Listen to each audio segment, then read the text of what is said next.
You're listening to Top Line Toronto with Nick Lynham, Brady Ricketts, and Jordan Voth.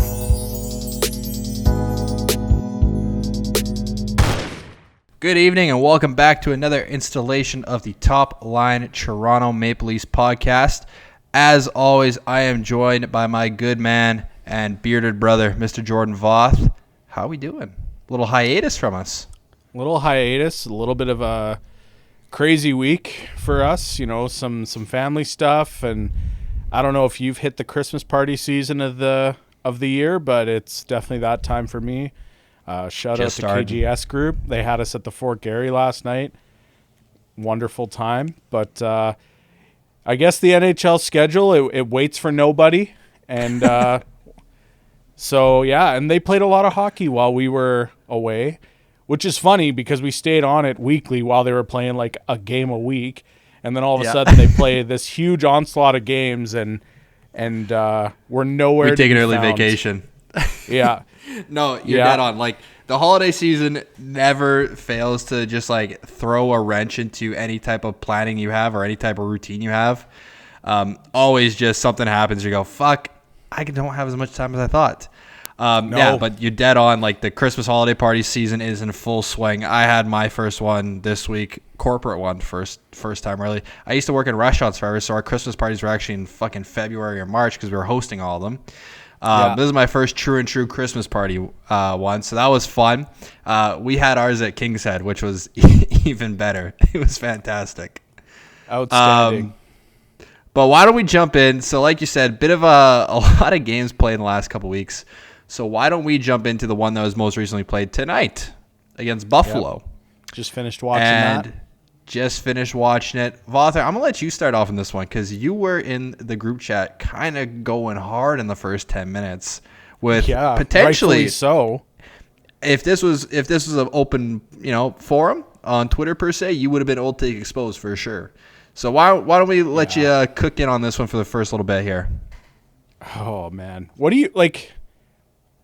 I want to set everything that Buffalo fans might take offense to aside. Like, I feel so bad for this team because I'll be honest, Nick and I talk about this all the time, but I'm a Zach Benson truther. I really like Jack Quinn. I love JJ Peterka. Tage Thompson is he's a special player. He's good. That's before you even talk about their D. They have Darlene, they have Power. They have Bowen Byram. I think I watched the Buffalo Winnipeg game, and Byram looked incredible. Yeah, he had a great game that one. This is a team that, from my perspective, where I'm not watching them all the time, whenever I think about Buffalo, I'm like, oh man, that team's got to be just so exciting. There's so many young, talented players to look forward to. And then you look and it's like, oh shit, they're winless in their last 9. Now winless in their last 10. And going into this game, the Leafs just did the same things that we've seen them do a million times where they don't start on time. Like, how many do we need another coach for them? Do they need Babcock back? Do they need Keefe? What do they need? What do I need? What do I need to get you to play hockey when the hockey game starts? Because the Toronto Maple Leafs should beat the Buffalo Sabres. I'm not saying that the Leafs are a superior hockey team to the Buffalo Sabres. The Sabres, I look at them and I see a team that, if everybody reaches their potential, they could be a team like that. But right now, as it stands today, December 14th, 2024, 15th, 2024, they are not equal teams. And the Sabres took it to them. It was a fire drill against the Leafs. They didn't start on time. And it's so frustrating to watch the Toronto Maple Leafs not start on time. That's it's inexcusable at this point. I have no time for it. There were times in this era where I had a little bit of time for, they had a sleepy start, or they went to sleep in the third, or whatever. We'll get into going to sleep in the third because I believe they did that in the Red Wings game. But start on time.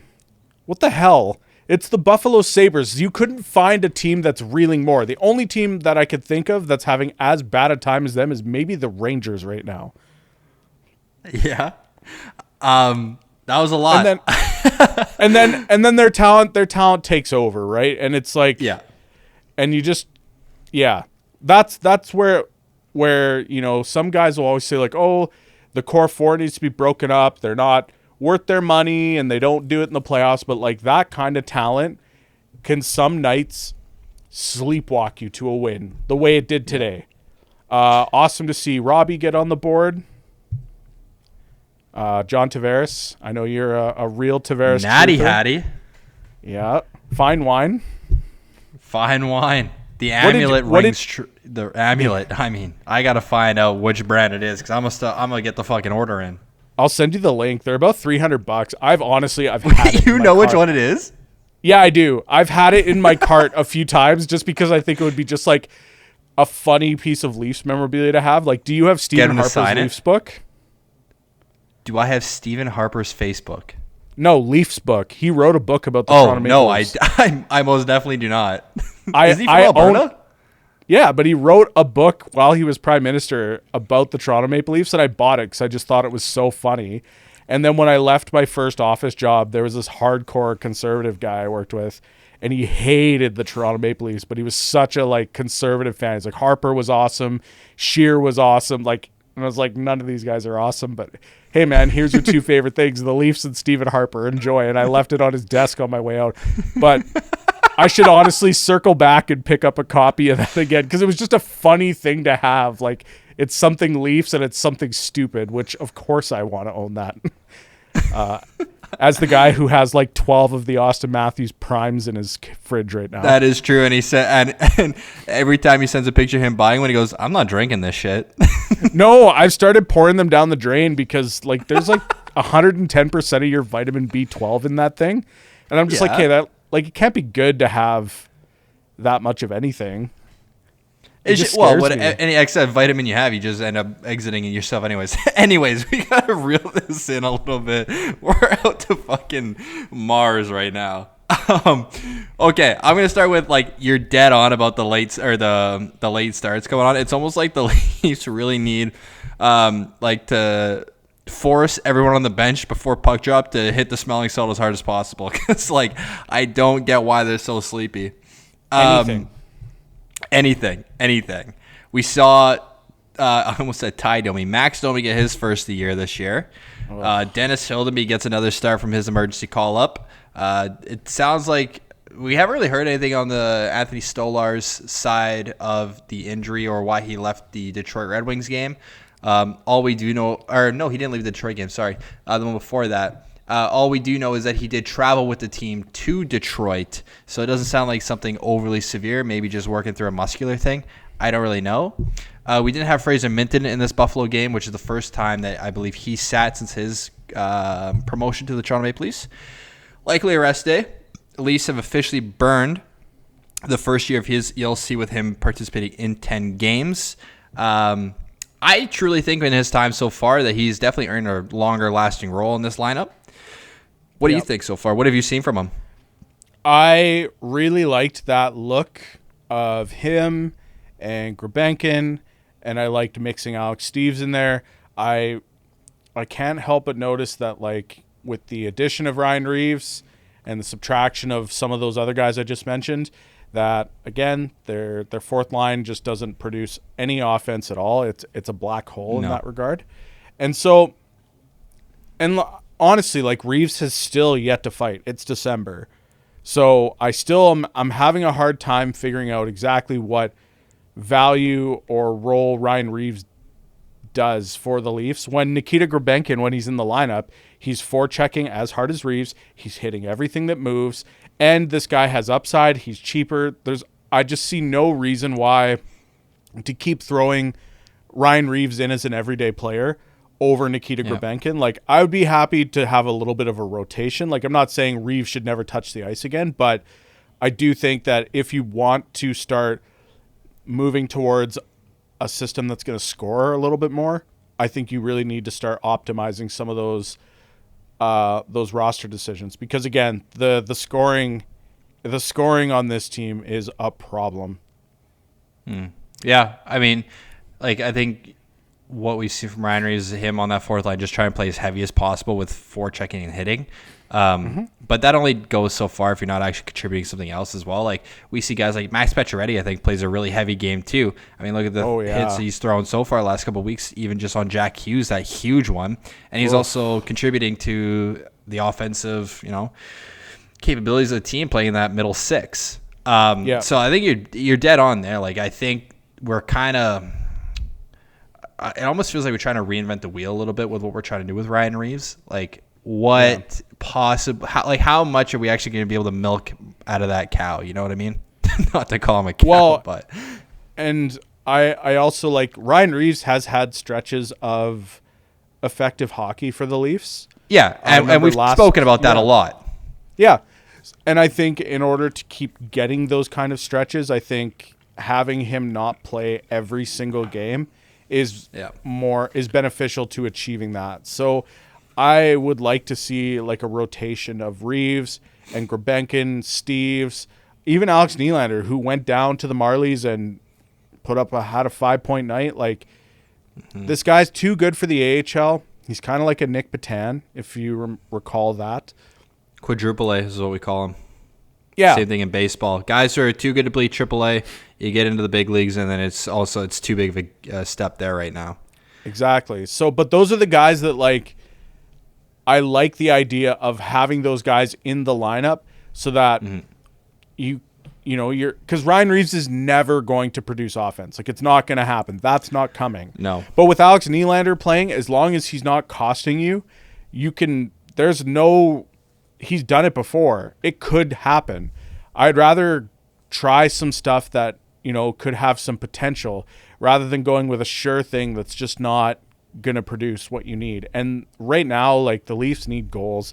That Red Wings game where, your two most talented defensemen on the ice in Morgan Riley and OEL with, no disrespect to Moritz Seider, but Jeff Petrie scores a pair on you. They're not getting offense from their blue line, too. Where do they rank in offense from their blue line right now? I actually don't know that. That'd be a good question. It was bottom of the league last year. Defenseman, goal scoring, leaders. This might only give me individual players. They were bottom of the league. I won't be able to find that quicker. Maybe Mikey can get that for us. But I imagine it's probably near the bottom again. We haven't really. I think the problem with the Leafs that we've had is that on the back end, unlike teams who do have higher scoring on the back end, like the Avalanche, the Canucks, or even someone like the Devils who've gotten some offense on that side, we just have never really had a true shooter on the back end. There's never really been like a Dougie Hamilton type shot, a Cale Makar type shot, or on the Quinn Hughes side, just someone who's that elusive on the back end. And that's fine. Like you don't need to have like this offensive juggernaut on your blue line. I guess we did have that in Rasmus Sandin. We just shipped him off too early. Well, we needed Eric Gustafsson for 4 games. It's true. It's very true. We also did get Easton Cowan out of that deal, but it is frustrating because I don't think you necessarily have to have that offensive pop from the back end like that if you have good scoring lines 1 through 3. And right now they just don't, right? Like even Matthews, like he doesn't look up to speed yet. Like we're not seeing the best of him yet. And we're getting those flashes still. Like we even saw tonight. Yeah. I think they loaded up. I think Berube for a while loaded up Marner, Matthews, and Nylander for a while, and it was just disgusting. There's nothing the Sabres. I don't think there's nothing any real team in the NHL can do against those three when they're moving and passing the way they were. That nuclear option, when they put it together, is it tilts the ice very, very heavily in their favor. But you need scoring depth. Like you cannot go into the playoffs like this for another year. You will end up on the wrong side of it. Like I don't know who they're projected to play in the first round as of today. It's probably Boston. It's probably Boston, and honestly, they'll lose if they go in like this. You need goal scoring further down the lineup or from your back end. It could be one of those two. Honestly, that was maybe something I was thinking about a little bit last night, was that maybe instead of depth scoring on forward, maybe there's a defenseman out there that maybe has a bit more of an offensive flair to his game that could be had, if that's, but whatever you're doing, whatever you're going out and getting at the deadline, it has to be an impact scoring player. It can't be another Simone Benoit or another Ilya Lyubushkin. It can't be those guys. It has to be somebody who puts pucks in the net. Yeah. So, so from Mikey, Leafs are bottom 25% of the league in defensive points, I believe, or maybe that was defensive shout goals. out, Mikey. But either way, they don't defensive goals. But either way, like even on if it was points wise, they don't produce a ton of points for the back end, anyways. I mean, you see it plain as day for however long the Leafs are running a 5-forward power play, right? That just goes to show you that there's no one on the back end who's clearly dynamic enough or a threat to shoot or to make a lethal play, to put it bluntly. Yeah. And so that's, I was trying, like, because I know every week I come on here and I say this. And last night, as I was kind of watching the highlights, I was, again, at an event. I was watching some of the stuff from the game. And I was thinking, like, is there another angle of this that could be taken? And watching Jeff Petrie score 2 goals just made me think, like, when was the last time the Leafs had a defenseman score 2 goals in a game? And I can't remember. So maybe there's an avenue there where they could get some offense from their back end. But again, I think it just all comes down to like what's available. But if crazy clueless Brad goes out there, it just gets another 6'5" slow defensive stalwart, like just roll the casket up. Like it's going to be over in round 1. I mean, I don't know. Like, they don't score enough. There's no way. Like right now, if the Leafs were to have Boston right now in a series, I'd take the Leafs 9 times out of 10, based on how bad the Boston power play is right now. It's last in the league. Are you new here? Have you not heard them say Yes. we win that game 9 times out of 10 before? I guarantee you, if they get Boston right now, they'll lose in 7 games, and it'll be like game 7. They'll dominate the whole game, and it'll be like a mistake from somebody or something, and it'll be like, damn, we just need another goal, and they can't get it because, the big guys will be neutralized, and they'll be looking down the bench at guys like Max Domi, who Dennis Hildeby almost tied in goals tonight. Yeah, that was rockstar shit, by the way. I forgot about that. Yeah. Like, let's not forget, like, that guy's making almost $4 million. He has 1 goal through 23 games. Like, that's, you need more. Like, you need more out of what you have, and you need to add to it. To go, he's a very predictable player right now. You just know he's looking for a pass only.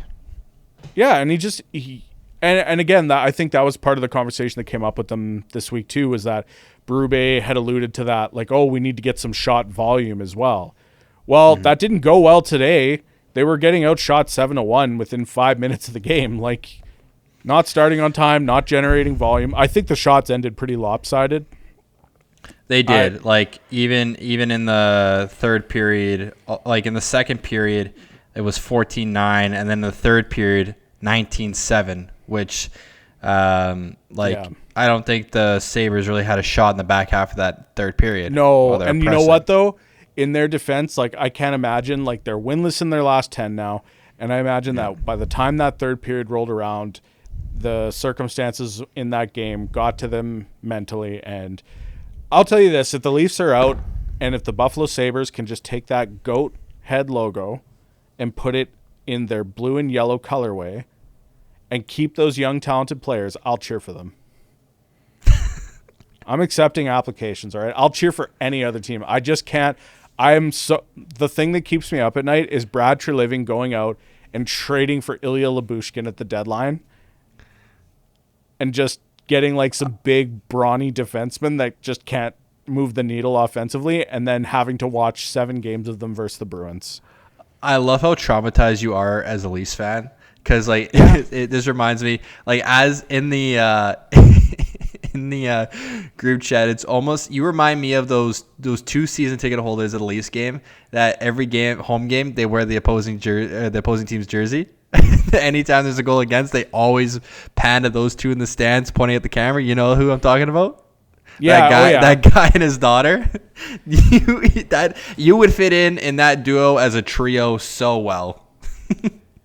They need to prove it, man. It's not enough anymore. Like, the last good moment for this core was the Washington series in Matthews' rookie year. You don't have the Lightning win? They were bad in that series. They weren't good. They got lucky through that whole series. At least we got one. The year prior, they were better than the Lightning and lost. And then the following year, they were way worse and just lucked out a series win.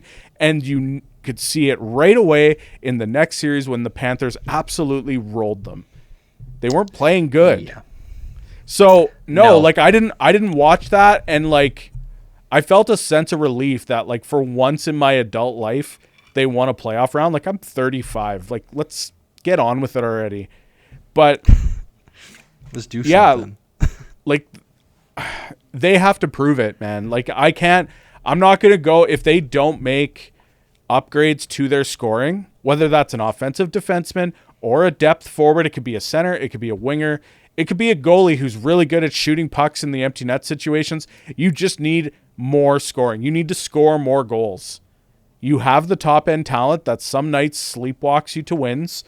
But if you're going to win a Stanley Cup, if you're going to go on a deep run, you need more scoring. And I'm going to come here every single week and say it until it happens. I don't really know who I think fits the bill. Nazem Kadri is having some highlights this week. Boy, would he look good in a Leafs jersey. That Photoshop would go so hard. I wonder if they're able to be able to source something like that if he would get traded. Why don't we once again reel ourselves in a touch here? We'll do a quick run through of our little hiatus here, some of those games. We'll go from most recent to the furthest away. So Buffalo win today. The day beforehand was a loss to the Red Wings. We kind of touched on a little bit. Then we have a win versus Anaheim, a win versus Sheldon Keefe's Devils, which they absolutely did not deserve to win that game. They had like 14 shots on net the entire game. Austin Matthews. Was that their worst? That was their worst game of the season, right? Handedly so, I would say, yeah, 100%. I mean, that Devils team looks so good. They did get pumped by the Senators once this year. Yeah, who cares? That's just the baby Sens doing stuff. Lost versus the Penguins. That was an all right game. 2 empty nets against. Capitals loss. So the 2 times the Leafs have played the Capitals so far, 2 really strong games from that Spencer Carberry coach team. I'm quite impressed with what I'm seeing there. We'll get into a little bit of a fun discussion after that. Capitals right now are first in the Metro. But Leafs then had the win against the Predators and Leafs against the win against the Blackhawks. Those are 2 teams you have to beat at this point, which they did. So to kind of step into that, I'm going to jump ahead a little bit. So I just talked about the Capitals. That is a team that didn't make the playoffs last year, leading the Metro. We've got the Leafs. They made the playoffs last year. Oh, yes, you're right. I'm sorry. They did make the playoffs with like a -30 goal differential. I forgot. Yes.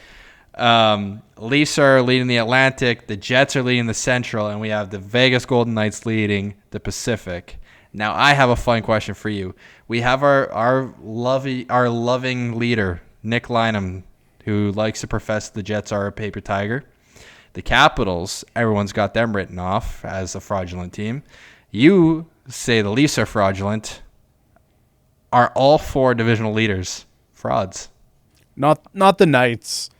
The Knights are the Vegas Golden Knights are not frauds, but yeah, like honestly, the rest of that bunch, yeah, I can hear arguments for them being frauds. Like facetiously, I like to tell Nick that the Jets are for real, but like anybody who's looking at them knows that they kind of like Nick and I always have this conversation. Like the Leafs and the Jets are so similar. Like the Jets need upgrades up front, bad, and so do the Leafs. Like they need a little bit different, right? Like the Leafs have the top end talent. Jets probably have a little bit better depth, but it's similar things, right? Like that offense is going to cost you. The inability to score is going to cost you in the postseason. Washington, I just don't see that team hanging on. Like they've put up an unbelievable fight, but it's purely like scoring by committee there. Like everyone's got almost 10 goals down there. It's crazy. Yeah. And Dylan Strome has really elevated himself as a NHL caliber player, like to the point where like I would have him on an all-star squad right now. He's been that fucking good this year. The last couple of years, really. I remember being so choked that they weren't able to get him and got Marner instead. Yeah, I don't think we would still have those sentiments What say you, president of the Marner hate club?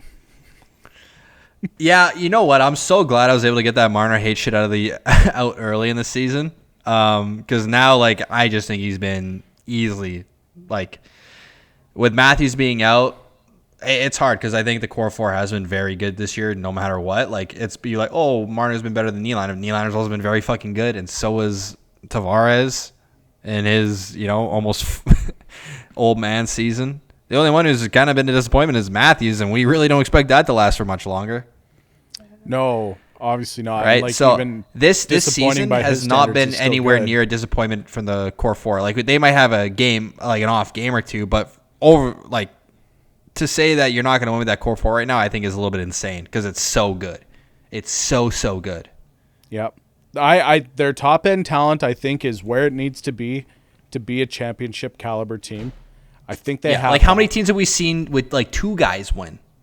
The Oilers last year. Avalanche was basically McKinnon and Makar. Yep, the Oilers almost with Draisaitl and McDavid. Yeah, those are the only two they have. And the Penguins, well, they had a similar, right? They had Crosby, Malkin, and Letang, though, kind of in there. And then they also had for a number of years with their championship team, they had Jake Gensel. They also had Phil Kessel playing on the third line. Yeah, like a good Phil Kessel ripping pucks on the third line, like just crushing his minutes. So I would say there wasn't a ton of high-end skill on the Blues win. Ryan O'Reilly leading the charge, more or less. Yeah. Jaden Schwartz was really good. People forget. Yeah. He was outstanding in that run. And besides Washington Capitals year with Ovi, like that was a bit more of a committee squad too. A very good power play, actually. That seems to be a case of a lot of Cup winners. They just have a nasty power play, which is important as well. That was the one year that the Leafs won a round two. That was the year where they had, I think it was a power play that was over 20%. And that's the thing. Like I think you can win a cup by committee, but you already have the top end talent. If you can get some more out of those guys in the bottom of the lineup, then you kind of have it all, right? Like their defense core has kind of slipped in the last week. The last run of games hasn't looked with the best. McCabe being out, it actually had a bit of a hole because that McCabe-Tanev pairing is just it's nasty right now as a defensive shutdown group. Yeah, I thought Simone Benoit has struggled a little bit here and there. He always gives you effort, and I think in a sheltered role he does fine. He's not like overpaid or anything, so it's fine. But, and then Stolarz being out, that hurts, right? Like, you want to have that tandem that's been playing so well. Like, there was somebody, I can't remember who I caught saying this. I think it was on TSN, but someone still said that Hellebuck and Comrie is the best tandem in the league because any tandem that includes Hellebuck will be the best tandem in the league.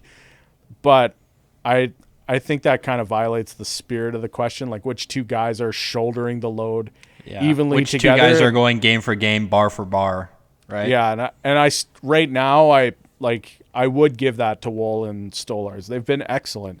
So they two Four Nation American team snubs, by the way. Huge snubs. Honestly, I tried to get the hashtag starter Stolarz going, but nobody appeared to be into it in my friend circle. You weren't logged into the Bill from Transcona account. I must live in Winnipeg, eh? No, Bill. I spoke with Bill recently, and I hear he's retired. Okay. He's got more nights at the Pandy ahead of him. I understand. Yeah, Yeah, I hear he's taking some time off. The Jets have been bad for his mental health. He's taking some PTO. Yeah. But, the improvements that Brad Treliving has made to the team are notable. The defense is good. The goaltending's good.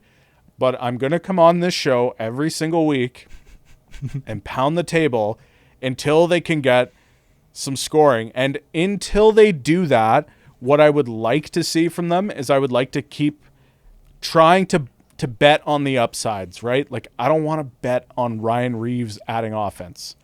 We know that's not happening. Give me Nikita Grabenkin. He's forechecking and hitting just like Reeves.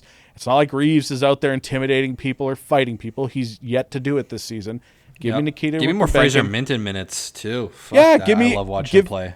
Give me all those guys. If there's a guy, like, even I would be interested in even seeing if you could get, like, Nick Abruzzese. He was on fire with the Marlies. I know he's fallen off, but, like, this is a guy that's been in, dude. I know, but he's a guy who's been in your organization for a long time. What would you rather watch, Nick Abruzzese or Ryan Reeves? Honestly, I just don't want to see Abruzzese in a Leafs jersey right now, frankly. Fine. If you know what? Why don't I got another little fun one to preface with. So we talk about guys who should be getting more minutes.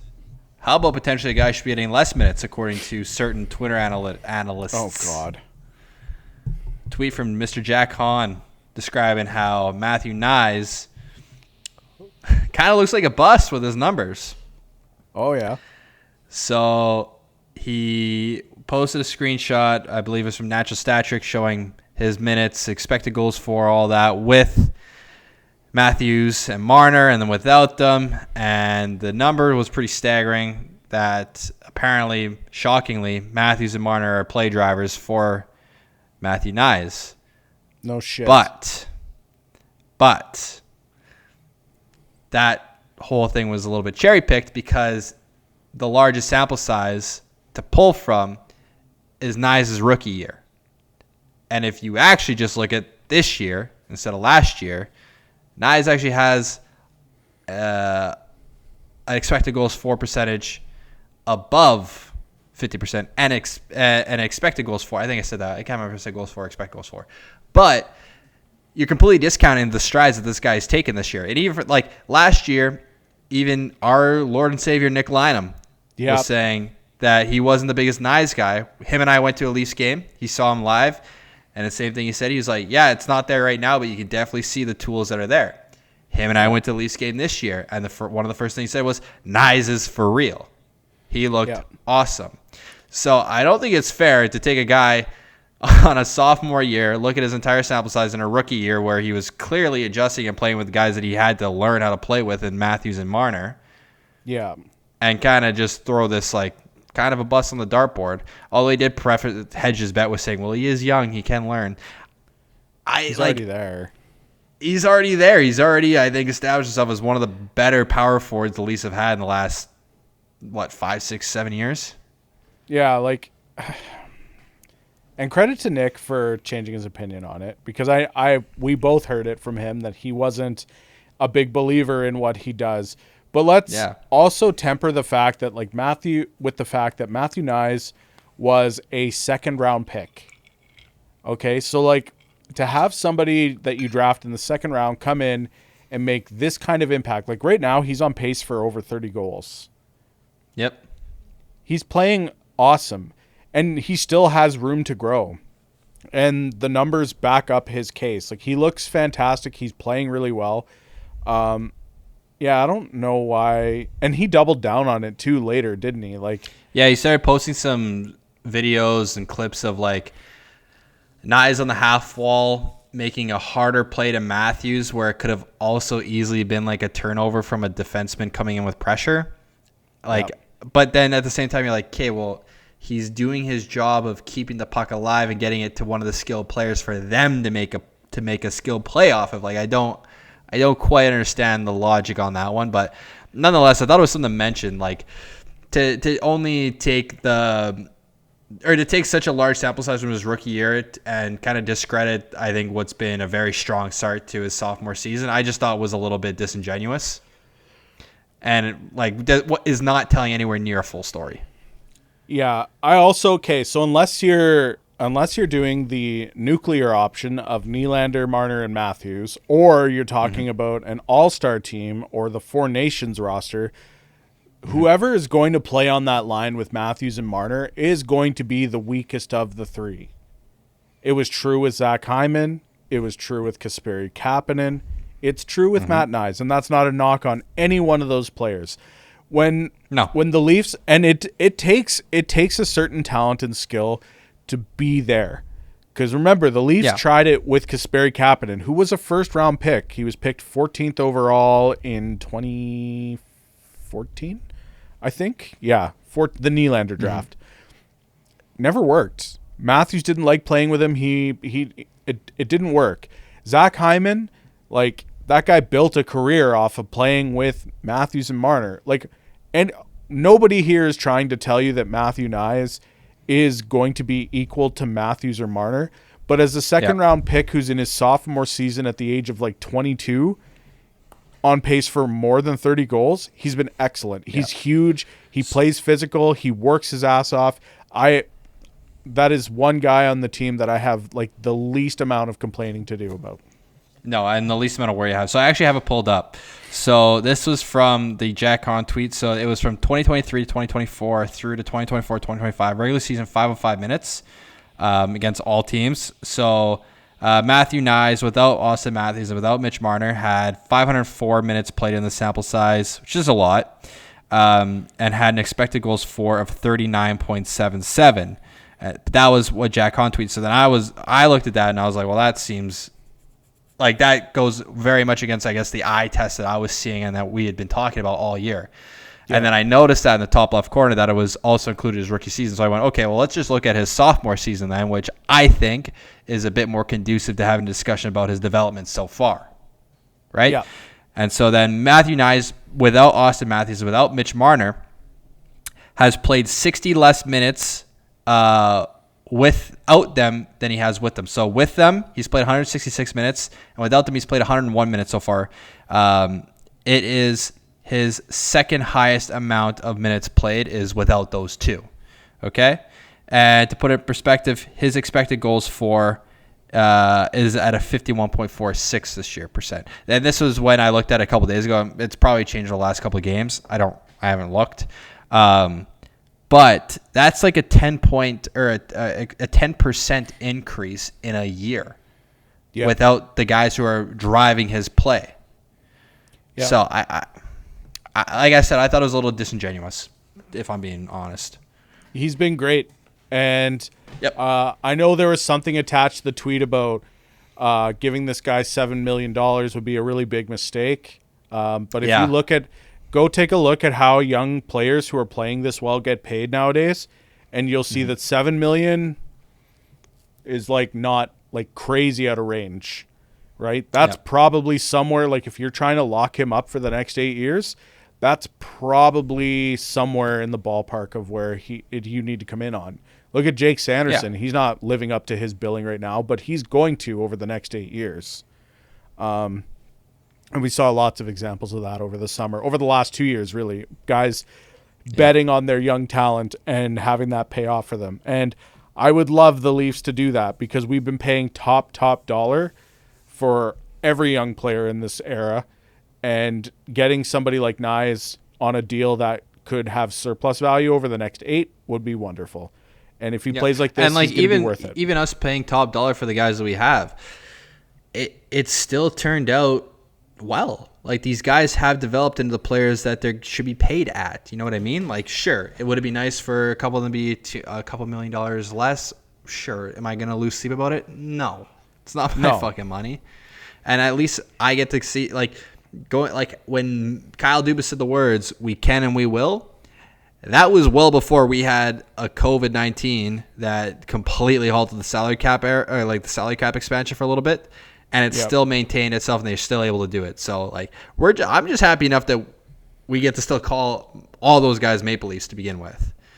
Yep. So why don't we transition a little bit? We are in the holiday season. Another big part of the holidays for a lot of Canadians and Americans, and I guess Europeans too, is the World Junior Championship, which is coming up in the next couple weeks. The Leafs have 2 players that will be going there this year. Easton Cowan will be returning to the World Junior squad for Canada. Likely get a huge role alongside some other notable prospects, maybe even sharing a line with noted new Jets prospect Braden Yeager. Personally, wouldn't be surprised if he gets a letter. I know you're not the biggest World Junior watcher. I love it to death. It's my favorite. I can't get enough of it. And alongside Easton Cowan will be Miroslav Holinka, who will be playing for the Czechs. I don't know too much about him, Matt, honestly. He's kind of a little bit under the radar for me. But that's essentially it. Two players for the prospects, or two Leaf prospects in the tournament this year. Ben Danford will stay with his noted World Junior Championship teammate snub, Bennett Seneke in Oshawa. My guess is I think Ben Danford probably get a decent look next year. But yeah, that's kind of about it for that. Why don't we jump into the week ahead, unless you got something else to add, and then we'll get our merry on way out of here. No, I got nothing else to add. Let's talk about what we have coming up for this week. Let's do it. So it looks like the Leafs are next back in action on Wednesday against the Dallas Stars. The Battle of the Robertsons. That should be a bit of a fun one, actually. I feel like that Dallas team is really, really good. Really good. They've the Leafs have matched up against them really well over the years. Even as Dallas has climbed to be like one of the top teams in the league, the Leafs have for some reason the Leafs have had their number a bit. I think the Leafs take that one, and I think Nick Robertson pops for 2 goals. I hope he does. Ooh, I like it. I really like that one. Jake Ottinger's had a pretty great year as well. 15-7-0, 2.39 goals against, .911 save percentage with a shutout. Last 10 games so far, Leafs are 6-4-0. Dallas is 5-5-0 going into it. They probably have a game or two beforehand. At least get a 3-day break here. 2-day break here, sorry. But yeah, that seems like a really fun matchup. I'm actually going to be really looking forward to watching that. I want to be on Sportsnet too, so everyone should be able to watch that. Then we go Friday. They have the Sabres again. So the back half of the battle, it's the QEW, isn't it? That road? Yeah. So that one should be at KeyBank. I want the Sabres to win that just so that those fans can feel some good. Some sort of dopamine.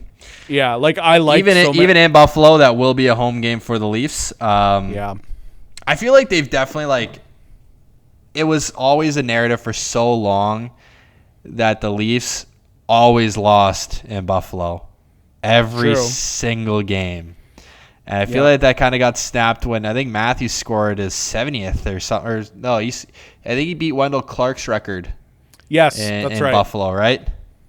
Yeah. Ever since then, I feel like the doom and gloom of that building has been lifted. I also like the Leafs in this one too. From what we saw tonight against the Sabres, I mean, if they don't show up for the first fucking period, they still roll them. I'm gonna take the Leafs in this one, but I won't be mad if they lose. Just because I'll be okay. I think the Sabres fans need something. Yeah, like a little pity win, like a little pity, They need it, man. That's a real hockey market, unlike the market we live in. But those fans, man, they deserve so much better than what they're getting. And just, yeah.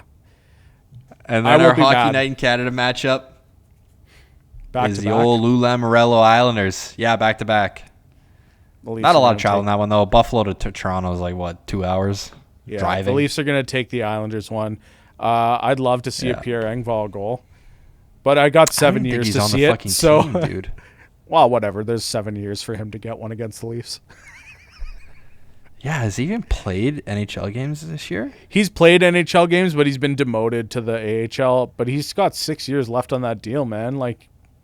There's lots of time. He just got recalled 9 hours ago. There's lots of time for him to score an NHL goal against the Leafs. The Islanders have him for 6 more years at $3 million. Yeah, so in 21 games this year, he's got 3 goals, 4 assists for 7 points. Oof. I was a big Pierre Engvall truther.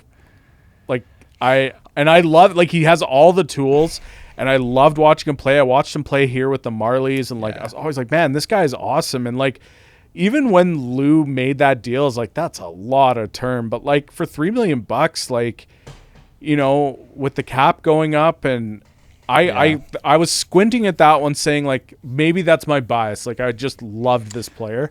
But I always felt he was way too much of a perimeter player. For the size and frame that he had, he always would stay outside of the center or of the face-off dots. He would never play in the middle of the ice, which infuriated me because he was built to do exactly that. Yeah. And when he did do it for short spurts, it wasn't a shocker that he would be successful. Like, how many of his goals would we see him come in on the wing, on the right-hand wing, stop up, skate basically kind of sort of the middle from the top of the circle and shoot a puck in? He had a great shot. He had a great release.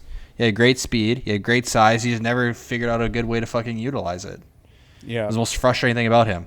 He needs a summer with, like, Gary Robertson, Adam Oates. And Dude, it's not even that. He would go into Leafs training camp, and every single training camp, he would win the award for being the best in shape at training camp. Every single year that he was a Leaf.